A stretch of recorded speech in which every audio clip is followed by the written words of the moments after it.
Selamat pagi Bapak Ibu, Eyangku, Eyang Putri, dan saudaraku yang baik. Puji syukur dan terima kasih kepada Allah. Pagi yang baru kita masuki. Semoga tidur dan istirahat malam menyegarkan kita. Kiranya kita bisa melihat dan mengalami kasih Tuhan di akhir pekan ini. Firman Tuhan untuk direnungkan diambil dari 1 Raja-Raja 19 ayat 3-4. Maka takutlah ia, lalu bangkit dan pergi menyelamatkan nyawanya.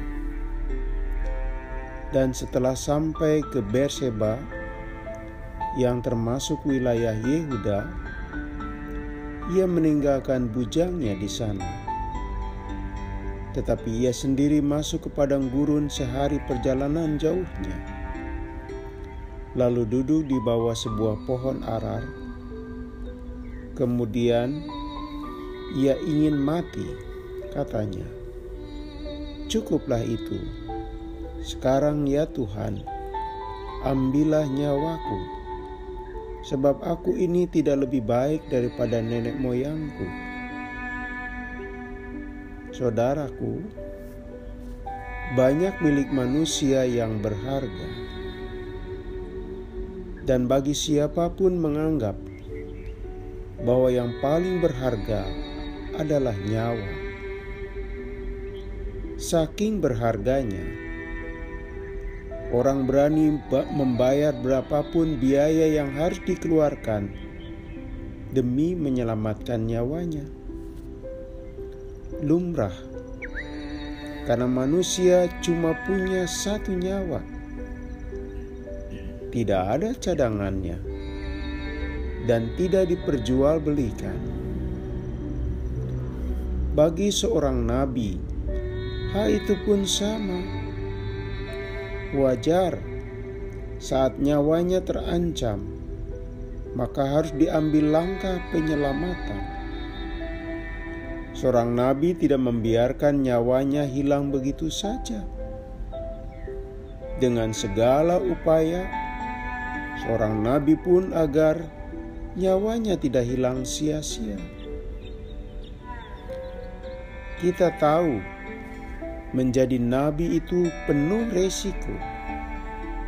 Tugasnya untuk menyampaikan kehendak Allah, tapi tidak selalu disambut dengan ramah dan terima kasih. Nasihat dan anjurannya tidak selalu diterima dengan sukacita. Di mata orang yang bergelimang dalam kesalahan dan enggan keluar dari sana, suara nabi bukan suara yang diperlukan, malah dianggap mengganggu keasikan mereka. Saudaraku, Nabi Elia merasakan dan mengalami resiko itu. Hidupnya terancam setelah menjalankan tugas kenabiannya. Memang tugasnya berat. Kali ini yang dihadapi bukan figur yang sembarangan. Tugasnya mengharuskannya menghadapi 450 nabi Baal. Dan berhasil. Semua diatasinya. Itu jelas-jelas merupakan reputasi luar biasa. Elia dengan gagah berani mampu melampaui tugas itu dengan baik. Tapi rentetan selanjutnya, saudara-saudara, karena tindakannya itu, ia harus berhadapan dengan Ratu Izebel, perempuan nomor 1 di kerajaan itu. Ratu pelindung nabi-nabi Baal tersebut tidak berkenan dengan tindakan Elia.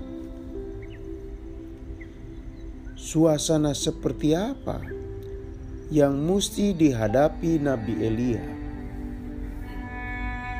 Ratu itu murka. Tingkat kemurkaannya sampai ia memerintahkan agar menangkap Nabi Elia untuk dibunuh. Betapa takutnya Nabi Elia. Nyawa satu-satunya terancam. Sebagai seorang nabi, ia juga manusia. Ia tidak rela nyawanya hilang. Situasi ini menimbulkan tekanan psikologis dan keresahan batin, sehingga ia pergi ke padang gurun dan di sana ia mengadu kepada Tuhan. Sekaligus terungkap pernyataan tanda ia tertekan dan frustasi serta mengeluh. Cukuplah itu. Sekarang ya Tuhan, ambillah nyawaku. Saudaraku, membawa orang lain untuk sadar dari kekeliruan ternyata membawa konsekuensi. Betul, ada orang yang berakal sehat, yang senang jika salah diingatkan. Betul, ada orang yang hatinya terbuka. Jika berbuat keliru maka bersedia dinasihati. Kemudian berbalik pada pola hidup yang benar. Nabi Elia berhadapan dengan orang yang menolak keras nasihat, teguran dan ajakannya berbuat baik. Padahal siapa orang yang tidak punya salah? Setiap pribadi tidak lepas dari kekeliruan.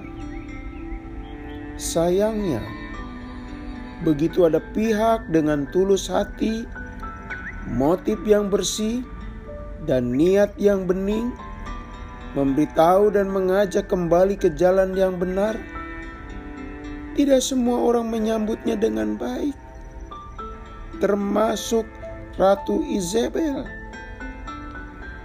Dianggapnya tindakan itu membuka aib, disangkanya berniat mempermalukan. Bahkan ada orang yang merespon berlebihan sebagai pencemaran nama baik. Tidak heran reaksi marah dan tersinggung kemudian muncul. Saudaraku, hari ini saat kita beraktivitas, ternyata ada hal kurang pas yang kita lakukan. Bersyukurlah jika ada orang lain menegur dan menasihati.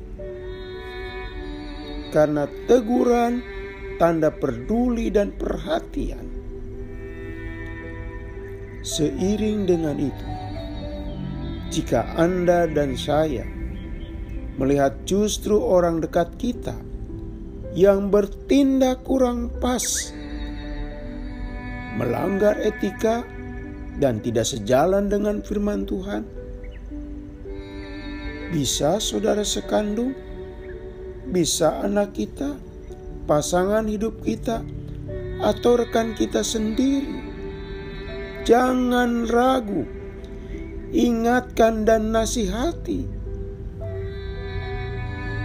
Bertindaklah dengan niat yang tulus dan dengan cara yang tidak melukai hati. Bahasa agama itu santun. Tidak usah pakai teriak-teriak, nada marah, dan bahasa jorok atau vulgar. Kiranya pagi ini Tuhan menguatkan Anda dan saya mengemban tugas ini. Mari kita berdoa. Tuhan, kiranya kami tidak gentar untuk memikul tugas luhur, menciptakan kehidupan yang benar bagi siapapun. Dalam nama Tuhan Yesus kami berdoa. Amin. Selamat pagi, selamat berakhir pekan. Masih bersama Pendeta Supriyatno. Tuhan memberkati.